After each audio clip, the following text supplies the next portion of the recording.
2D board ಅಂತ ಹೇಳ್ತೀವಿ. ಯೂಶ್ವಲಾಗಿ ಇದಕ್ಕೆ ACPನೂ ಯೂಸ್ ಮಾಡ್ಬೋದು, ಇನ್ ಕೇಸ್ ಬ್ರಾಸಲ್ಲಿ ಮಾಡ್ಬೋದು, SSL ಮಾಡ್ಬೋದು. ಕಸ್ಟಮರ್ಗೆ ಡಿಪೆಂಡೆಂಟ್ ಅದು ಹೆಂಗೆ ಯಾವ ಥರ ಬೇಕು ಮೆಟೀರಿಯಲ್ ಅದ್ರ ಮೇಲೆ 2D ಬೋರ್ಡ್ ಅಂತ ಮಾಡ್ತೀವಿ. ಇದಕ್ಕೆಲ್ಲ ಕಂಪ್ಲೀಟ್ ಒಳಗಡೆ LED ಸ್ಯಾಮ್ಸಂಗ್ LEDನೇ ಯೂಸ್ ಮಾಡ್ತೀವಿ. ADS ಪವರ್ ಸಪ್ಲೈ ಯೂಸ್ ಮಾಡ್ತೀವಿ.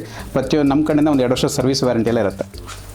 ಇದು ಸೇಮ್ ಆ್ಯಸ್ ಇಟ್ ಇಸ್ ಅದೇನು ಹೇಳಿದ್ರೆ ಅದೇ ಥರನೇ ಇದು ಕಂಪ್ಲೀಟ್ 3D ಅಂತ ಬರುತ್ತೆ. 2Dಗೂ 3Dಗೆ ಏನು ಡಿಫ್ರೆನ್ಸ್ ಅಂದರೆ 2D ಅಂದರೆ ಜಸ್ಟ್ ನಿಮ್ಗೆ ACPನ CNC ಕಟಿಂಗ್ ಮಾಡಿರ್ತೀವಿ. ಇದು 3D ಅಂತ ಬಂದಾಗ ಟೆಕ್ಸ್ಚರೈಸ್ ಆಗುತ್ತೆ ನಿಮಗೆ.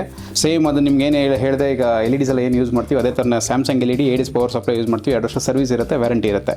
ಈ 3Dಯಲ್ಲಿ ಕೂಡ ನಿಮಗೆ 2-3 ಆಪ್ಷನ್ಸ್ ಬರುತ್ತೆ. ಫಸ್ಟ್ ಆಪ್ಷನ್ ಏನಪ್ಪ ಅಂದರೆ ನಾವು ಯೂಶ್ವಲಿ ಎಕ್ರೋಲಿಕ್ ಯೂಸ್ ಮಾಡ್ತೀವಿ. ಇದಕ್ಕೆ ಎಕ್ರೋಲಿಕ್ ಮೆಟೀರಿಯಲ್ ಅಂತ ಹೇಳ್ತೀವಿ. ಎಕ್ರೋಲಿಕ್ ಬಿಟ್ಟು ಕಸ್ಟಮರ್ಗೆ ಬ್ರಾಸ್ ಬೇಕಂದ್ರೆ ಬ್ರಾಸ್ ಯೂಸ್ ಮಾಡ್ಬೋದು, SS ಬೇಕಂದ್ರೆ SS ಯೂಸ್ ಮಾಡ್ಬೋದು. ಡಿಪೆಂಡ್ ಕಸ್ಟಮರ್ಗೆ ಏನು ರಿಕ್ವೈರ್ಮೆಂಟ್ ಇರುತ್ತೆ ಅದ್ರ ಮೇಲೆ ಡಿಪೆಂಡ್ ಆಗುತ್ತೆ. ಓಕೆ, ಅದ್ರ ಮೇಲೆ ನೀವು ನೆಕ್ಸ್ಟ್ ನಿಮಗೆ 3D ಟೆಕ್ಸ್ಟ್ ಮಾಡಿದ್ಮೇಲೆ ಅದ್ರ ಮೇಲೆ ಸ್ಟಿಕ್ಕರಿಂಗ್ ಆಪ್ಷನ್ ಅಂತ ಇರುತ್ತೆ. ಆ ಸ್ಟಿಕ್ಕರಿಂಗ್ ಕೂಡ ಮಾಡ್ಬೋದು ಈ ರೀತಿ.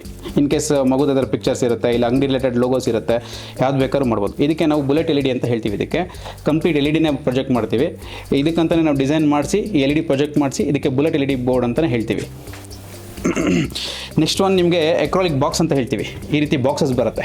ಎನಿ ಶೇಪ್ ಈ ಥರ ಬಾಕ್ಸ್ ಮಾಡಿ ಲೋಗೋ ಆಗಿರ್ಬೋದು, ಎನಿ ಶೇಪ್ ಆಗಿರ್ಬೋದು, ಈ ಥರ ಬಾಕ್ಸ್ನೇ ಯೂಸ್ ಮಾಡಿ ಸೇಮ್ LED 3D ರೈಸಿಂಗ್ ಅಂತ ಹೇಳ್ತೀವಿ. ಇದಕ್ಕೆ ಸೇಮ್ ಆ್ಯಸ್ ಇಟ್ ಇಸ್ ನಿಮಗೆ ಎಕ್ಸ್ಪ್ಲೇನ್ ಮಾಡೋದಲ್ಲ 3D ಬೋರ್ಡ್ ಏನಿದೆ ಅದೇ ಥರನೇ ಸೇಮ್ ಇದಕ್ಕೂ ಕೂಡ Samsung LED ADS power supply ನಮ್ಮ ಕಡೆಯಿಂದ ಸರ್ವಿಸು 2 ವರ್ಷ ಸರ್ವಿಸು ವ್ಯಾರಂಟಿ ಎಲ್ಲ ಕಂಪ್ಲೀಟ್ ಇರುತ್ತೆ.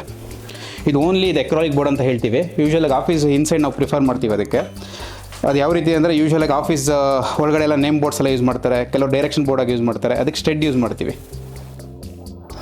ಆಮೇಲೆ ಮನೆಗಳಿಗೆ ನೇಮ್ ಪ್ಲೇಟ್ಸು, ಆಮೇಲೆ ನಿಮಗೆ ಎನಿ ಔಟ್ಸೈಡ್ ಬೋರ್ಡೆಲ್ಲ ಬೇಕಾದಾಗ SS ಮೆಟೀರಿಯಲೆಲ್ಲ ಎಚ್ಚಿಂಗ್ ಅಂತ ಮಾಡ್ಕೊಡ್ತೀವಿ. ಬ್ರಾಸಲ್ಲಿ ಎಚ್ಚಿಂಗ್ ಅಂತ ಮಾಡ್ಕೊಡ್ತೀವಿ.